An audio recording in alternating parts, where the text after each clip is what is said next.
Mesdames et messieurs, bonsoir. Merci d'avoir choisi RTI1 pour vous informer. Voici les titres de ce 20h. L'opération des Nations Unies en Côte d'Ivoire est en fin de mission. L'ONUCI achève son mandat demain vendredi. Avant le départ, la représentante spéciale du secrétaire général de l'ONU, Aïchatou Mindaoudou, fait ses adieux au président de la République. La Côte d'Ivoire se dote de nouvelles lois maritimes. Celle-ci garantit une meilleure sécurité de la navigation, du transport de marchandises ou de passagers. Le texte a été adopté aujourd'hui en plénière à l'Assemblée nationale. Nous irons par la suite à Bondoukou, un département riche en manganèse. Mais quel est l'impact de l'exploitation sur les communautés en termes d'infrastructures socio-économiques? Les compagnies minières respectent-elles les cahiers de charges? Éléments de réponse dans ce 20h. Enfin, nous parlerons de cette affaire qui secoue à nouveau le Vatican. Le numéro 3 du Saint-Siège, le cardinal Georges, a été inculpé en Australie pour pédophilie. Il clame son innocence et dénonce une machination. Il se rendra, a-t-il dit, en Australie pour se défendre. Soyez les bienvenus sur RTI1. Je le disais tantôt, l'ONUCI ferme définitivement ses portes en Côte d'Ivoire. Demain, vendredi 30 juin, l'opération des Nations Unies en Côte d'Ivoire achève ainsi sa mission. Mais avant le départ, la patronne de l'ONUCI, Aïchatou Mindaoudou, est allée faire ses adieux au président de la République. Il lui a traduit la reconnaissance de la nation ivoirienne pour l'appui de l'ONUCI au retour de la paix. Le reportage d'Abiba Dambélé-Saoui. Ce sera sans doute la dernière rencontre officielle entre le président Alassane Ouattara et Aïchatou Mindaoudou, représentante spéciale du secrétaire général des Nations Unies en Côte d'Ivoire. La dernière en raison de la fin du mandat de la mission de paix qu'elle conduisait en Côte d'Ivoire. Mission débutée le 27 février 2004 et qui s'achève ce vendredi 30 juin 2017.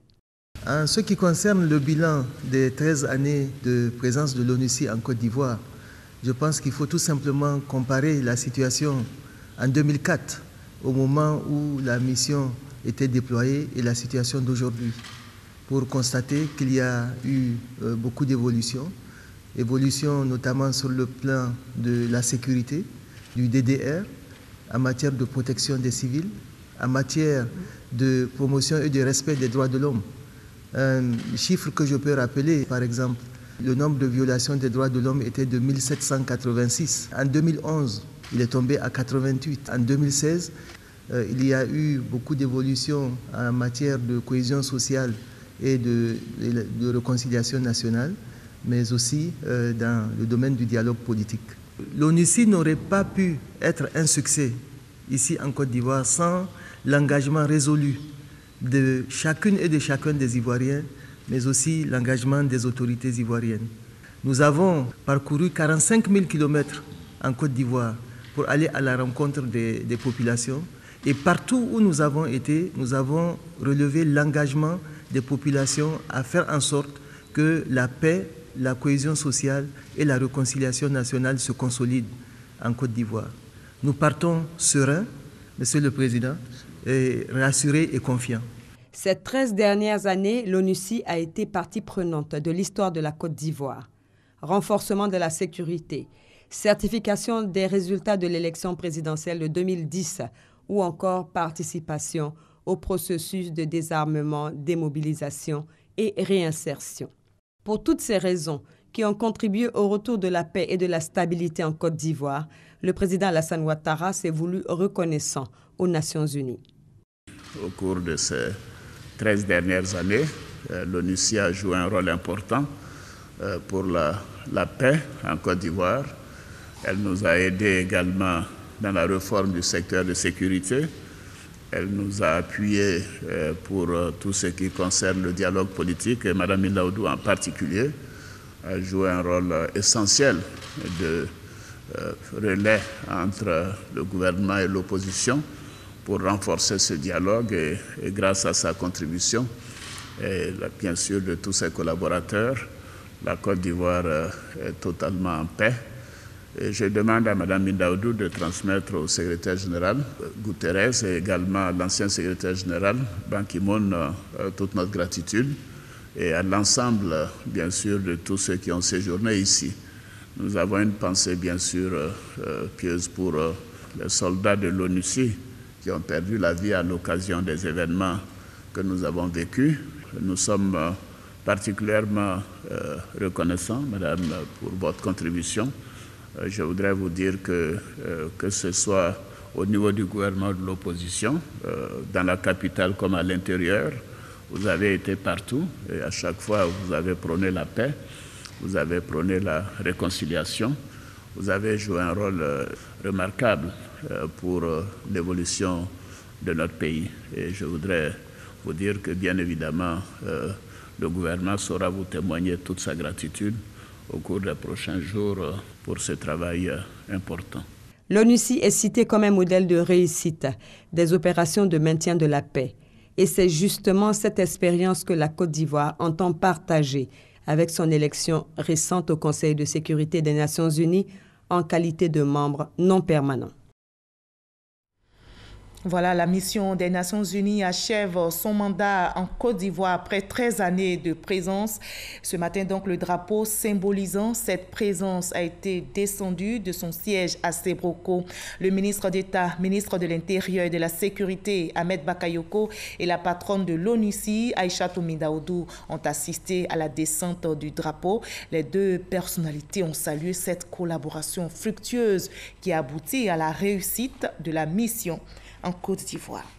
Et l'ambassade de Chine en Côte d'Ivoire rend également hommage à la représentante spéciale du secrétaire général de l'ONU. Le diplomate chinois a organisé un dîner en l'honneur de la mission des Nations Unies en Côte d'Ivoire qui prend fin, je rappelle, demain vendredi 30 juin. Il a salué les actions de l'ONUCI pour le retour de la paix. Rendons-nous maintenant dans les locaux de Place, le centre commercial de nouvelle génération. C'est du côté de la Riviera Palmeraie, dans la commune de Cocody. Le centre a été inauguré aujourd'hui par le Premier ministre Amadou Gon Coulibaly. L'espace étendu sur une surface de 29 000 m² participe au renforcement de la politique de proximité. Plus de 320 emplois directs ont été créés par Place, comme nous l'explique Gabriel Zani. Après Place Makori, ouvert en décembre 2015, Place Palmeraie Riviera est la deuxième grande surface de distribution que s'offre le groupe français CFAO en espace de 2 ans. Un succès et d'énormes emplois créés. 320 emplois directs et plus d'1 millier d'emplois indirects. C'est ce succès qu'ont relevé les personnalités présentes ce jeudi à l'inauguration officielle du nouveau centre commercial du groupe CFAO. Place Palmeraie, que nous inaugurons aujourd'hui, a représenté un investissement de 18 milliards de francs CFA. Ce second investissement important témoigne une fois de plus de notre engagement et de notre confiance dans la croissance de la Côte d'Ivoire. Pour le Premier ministre Amadou Gon Coulibaly, l'ouverture de ce centre commercial de nouvelle génération est un encouragement aux investisseurs encore hésitants. Je voudrais saluer la contribution significative de cet investissement à l'économie nationale par la création d'emplois directs. J'encourage donc les dirigeants de CFAO Retail à poursuivre sur cette voie et à continuer de proposer aux ménages et à cette nouvelle classe moyenne de plus en plus nombreuse et exigeante des produits de qualité et au juste prix. Centre commercial, parking et espace vert inclus, Place Palmeraie s'étend sur 29 000 m² et offre un choix varié d'articles. Plus de 200 fournisseurs sont référencés chez Carrefour, les PME locales en première ligne.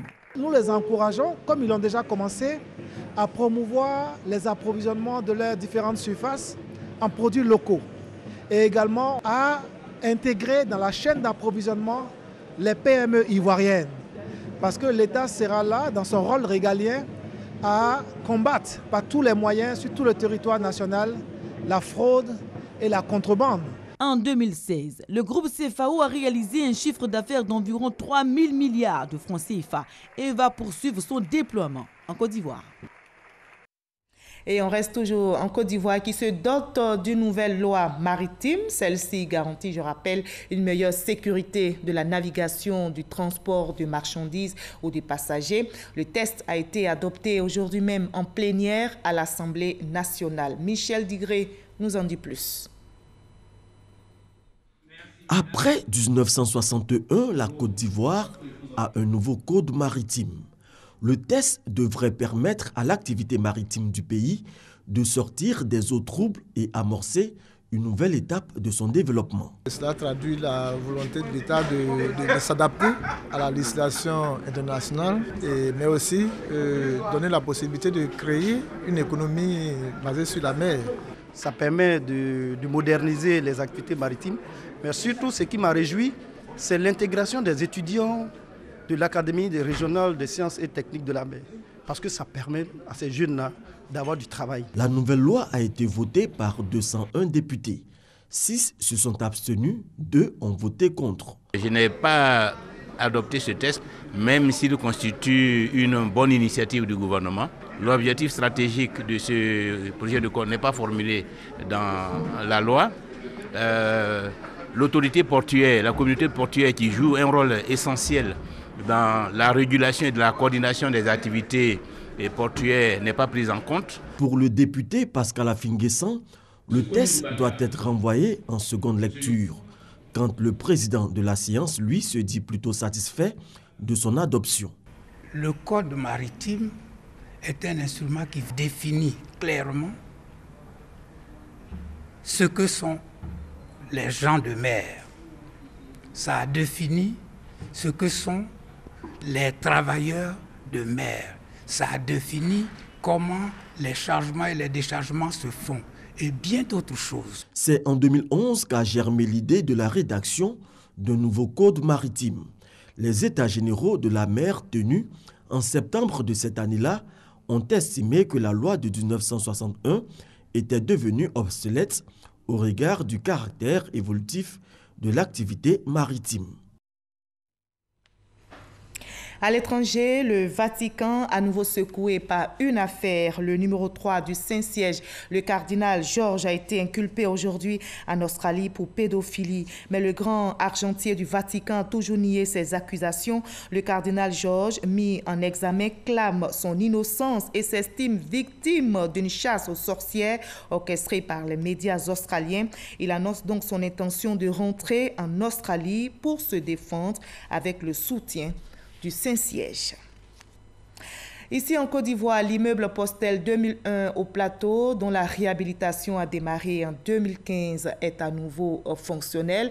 Les ministres Bruno Koné-Nabagné et Isaac Dey ont visité les locaux aujourd'hui. L'immeuble est construit sur une superficie de 8 306 mètres carrés. Le coût de la réhabilitation, environ 40 milliards de francs CFA. Issa Tchonoyeo.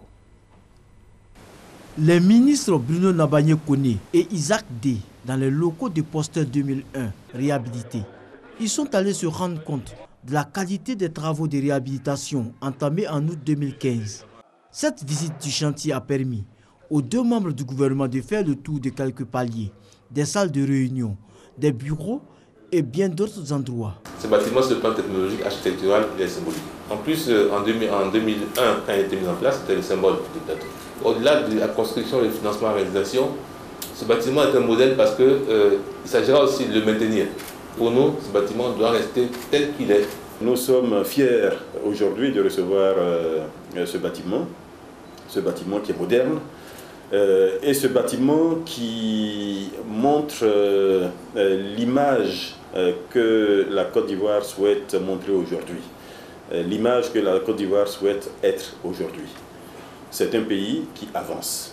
C'est un pays qui a connu 50 ans d'histoire, une histoire avec des hauts et des bas, mais un pays qui se relance complètement. Nous avons bon espoir que tous les bâtiments qui appartiennent aujourd'hui à l'État vont subir cette cure de jouvence, faire en sorte que l'État lui-même puisse être un modèle. Ce bâtiment qui a fière allure au Plateau, quartier des affaires, a été construit à la fin des années 1970 avec une architecture futuriste. Bâti sur une superficie de 8 306 mètres carrés, Postel 2001 a vu ses 26 étages totalement rénovés dans tous ses compartiments. 6 paliers sont réservés au cabinet ministériel contre 3 par le passé. Il dispose également de 3 paliers réservés aux espaces polyvalents contre 2 avant la réhabilitation et d'une infirmerie au rez-de-chaussée. La réhabilitation a coûté près de 40 milliards de francs CFA. L'opération de sécurisation des biens et des personnes dénommée Épervier 2 se poursuit. L'opération porte ses fruits, notamment dans la commune d'Abobo. Les éléments du commissariat du 32e arrondissement, appuyés par les forces républicaines, ont saisi 180 kg de cannabis. Cette prise s'est faite à Ndautré. Le témoignage est signé Christian Mondé, Patricia Oumouetia. Coup de filet pour les éléments du commissariat du 32e arrondissement, appuyé par la compagnie républicaine de sécurité 3. Ils viennent de saisir 180 kg de cannabis d'une valeur de 13 millions de francs CFA à l'arrière d'un véhicule de couleur blanche. Nos hommes en patrouille dans la zone de Ndautré ont aperçu un véhicule en provenance de Yopougon avec une allure suspecte. Donc, à la demande de nos éléments de marquer le pas, le conducteur du dit véhicule n'a pas obtempéré. Et s'en est suivi une course-poursuite au cours de laquelle l'individu a abandonné le dit véhicule à la lisière de la forêt du Banco et a pris la poudre d'escampette. En fuite, le véhicule du suspect est réquisitionné au 32e arrondissement. Voilà le véhicule qui a été intercepté. À la fouille, nous avons trouvé 2 ballots sur le siège arrière. Et bon, comme le coffre était condamné, on s'est sans doute dit qu'il y avait quelque chose certainement dans le coffre. Donc on a forcé le coffre et on a trouvé aussi un ballot dans le coffre. Et nous avons trouvé les pièces du véhicule dont l'identité est bien marquée. Donc on s'est dit qu'on peut toujours avoir les références du propriétaire du véhicule pour la suite des enquêtes. Cette phase de l'opération Épervier, qui a démarré depuis le mois de mai dernier dans la commune d'Abobo, constitue un succès selon les responsables de l'opération. Et pendant que se poursuit cette opération dénommée Épervier 2, le district d'Abidjan continue d'être arrosé par la pluie. Des pluies diluviennes qui enregistrent également de nombreux dégâts matériels. Tenez, le dépôt de la Sotra à Williamsville dans la commune d'Agamé a été submergé par les eaux. Un pan de la clôture s'est effondré, provoquant du coup l'inondation de tous les bus en stationnement, nous explique Herman Niamia. Le dépôt de la Sotra de Williamsville, d'où partent les 8 bus, était sous les eaux. La clôture principale du dépôt a cédé sous la pression de l'eau de ruissellement du grand caniveau qui passe juste derrière l'atelier mécanique. La montée des eaux au sein de l'établissement a failli coûter la vie aux agents en service. Le mur de l'atelier a cédé. Donc l'eau qui vient de là-haut est en train de couler. Je suis sorti, j'ai dit à mon collègue, sauf qui peut, hein. Déjà au niveau de ma poitrine, l'eau avait ma poitrine. Donc j'ai dit, allons-y. On s'est tenu main dans main. Il y a un vigile qui avait nous dit, le courant d'eau qui passe de l'autre côté là-bas, ça va nous emporter. Donc il faut qu'on se serve. Mais allons-y, ne soulevez pas vos pieds, traînons les pieds. Le mur a cédé seul avec le véhicule qu'il a emporté. Donc ça permet l'eau d'aller au dehors. Les agents doivent leur salut à un bus emporté par les eaux qui a cassé un pan de la clôture donnant sur la voie principale à Bobo-Adjamé. Informé, le directeur général de la Sotra s'est rendu sur les lieux pour faire le constat. Notre installation a été complètement inondée et devant cette situation, nous avons subi de grands dégâts matériels. Dieu merci, nous n'avons pas eu de victimes, mais le dégât matériel est important. Le directeur rassure, la plupart des autobus sont en bon état. Maintenant, des dispositions vont être prises pour réparer très rapidement les dégâts que nous avons subis. Les 8 bus ont repris le service sur les différentes lignes de Cocody. Je vous propose maintenant de faire un arrêt à Bondoukou, un département riche en manganèse. Mais quel est l'impact de l'exploitation sur les communautés en termes d'infrastructures socio-économiques? Quelles sont les retombées? Les compagnies minières respectent-elles les cahiers de charges? Élément de réponse avec notre reporter Eugène Atoubé. À une dizaine de kilomètres de Bondoukou, le village de Nanyongo.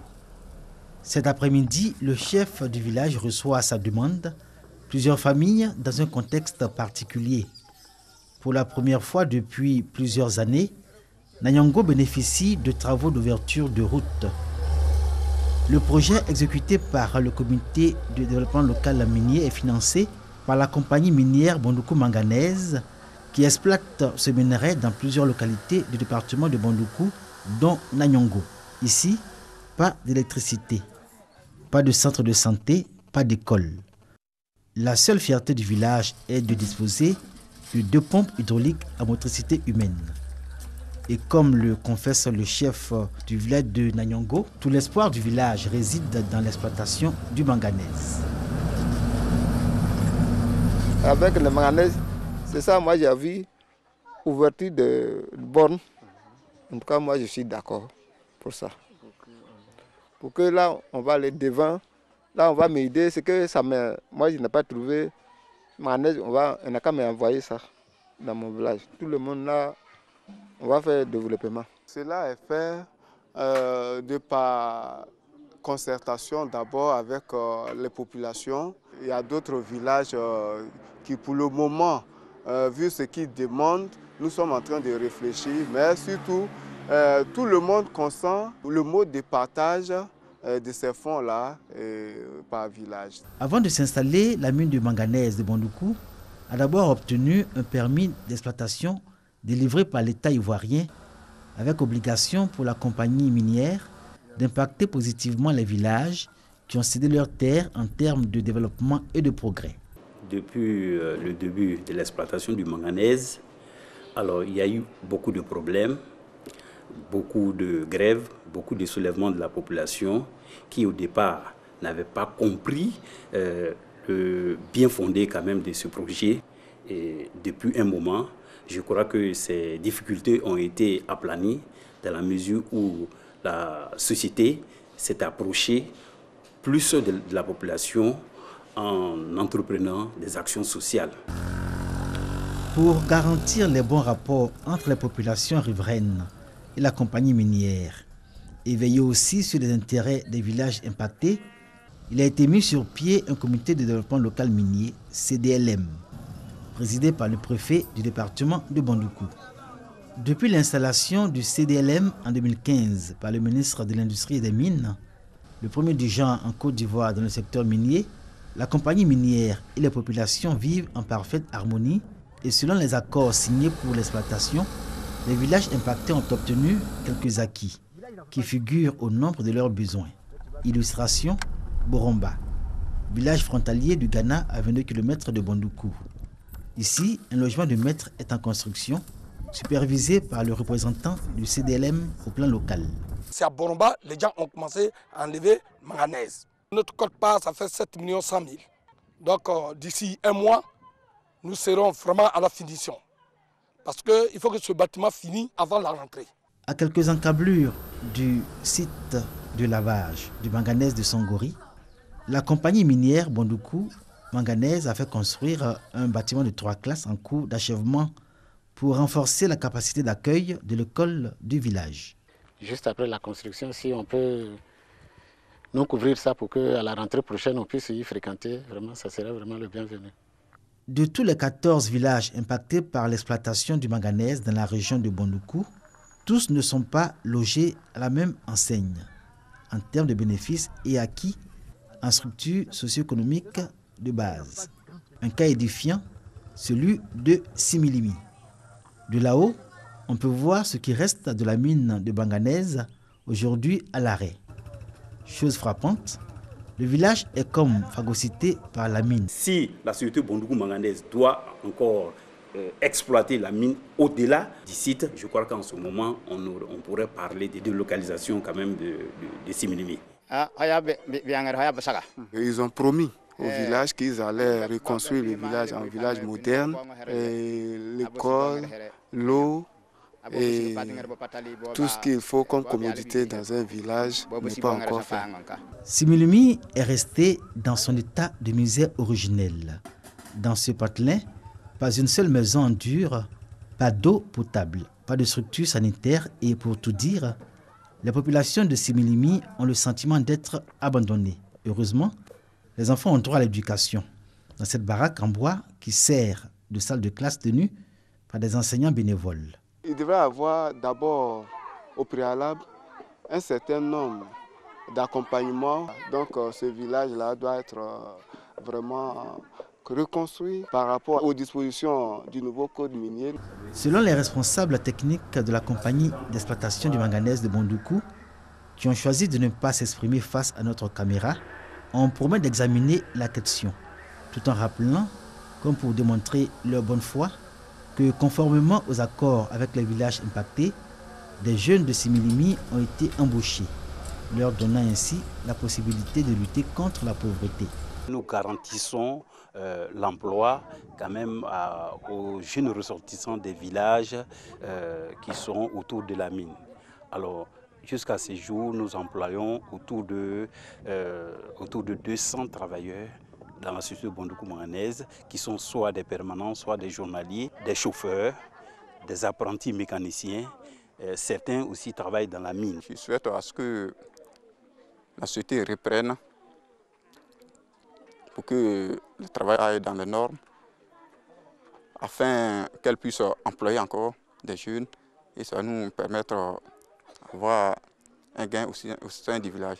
Selon le ministère des Mines et de l'Industrie, les entreprises minières ont contribué au développement communautaire dans leurs localités d'implantation à travers le financement de projets à caractère socio-économique.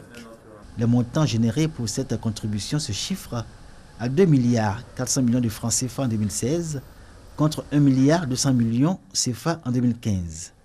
Des chiffres qui font rêver. Mais il reste que les populations de Similimi attendent toujours de voir les impacts sociaux de la présence de Bondoukou manganèse dans leur village. Et selon le comité de développement local minier de Bondoukou, la contribution de l'exploitation du manganèse au développement communautaire se chiffre à 71 millions de francs CFA sur la période 2013-2014. Nous partons pour Bouaké, où le secrétaire général par intérim du RDR, Amadou Soumaoro, a rencontré les ex-combattants démobilisés au centre des échanges, le maintien d'un climat apaisé en Côte d'Ivoire, comme nous le rapporte Kader Sogotogo. Salle des fêtes de la mairie de Bouaké. Face à face entre Amadou Soumaoro, secrétaire général par intérim du RDR, et les ex-combattants démobilisés. Le directoire du RDR vient exhorter les ex-combattants démobilisés à être des défenseurs de la paix et de la cohésion sociale en Côte d'Ivoire. Mes chers frères, l'heure de la force est passée. Ce n'est plus la force qui donne quelque chose. Tout ce que la force donne est éphémère. C'est l'heure de discuter, de poser son problème dans la paix. On peut parler calmement, mais être ferme. Un message bien perçu par les ex-combattants démobilisés. Nous allons demander au secrétaire général de bien vouloir adresser notre pardon à son Excellence Alassane Ouattara. Ce qui s'est passé à Bouaké, toute l'étendue du territoire national, je réitère ici encore devant la nation. Vous dites plus jamais vous allez entendre une telle rencontre de marche. Accompagné à cette rencontre, le secrétaire général par intérim du RDR, les ex-ministres Philippe Légré et Jeanne Pemont, le maire de Bouaké, Djibo Youssouf Nicolas, et le député de Bouaké, Bema Fofana, ont remercié la délégation du RDR pour cette action. La 10e journée commémorant l'attaque de l'avion qui avait à son bord Guillaume Soro le vendredi 29 juin 2007 s'est déroulée ce jeudi. À cette occasion, l'amicale Fokker 100 qui regroupe les rescapés de cette attaque ont organisé une opération de planting d'arbres à la réserve touristique d'Abata en l'honneur des 44 passagers qui étaient à bord de l'appareil. De la littérature à présent et on passe à la dédicace de l'œuvre Ado, notre chance de l'auteur Adrien Kwasi Konan. Dans son livre, il met en lumière les actions de développement et de paix du président de la République Alassane Ouattara. Les explications d'Ahmed Traoré et de Lansene Bakayoko.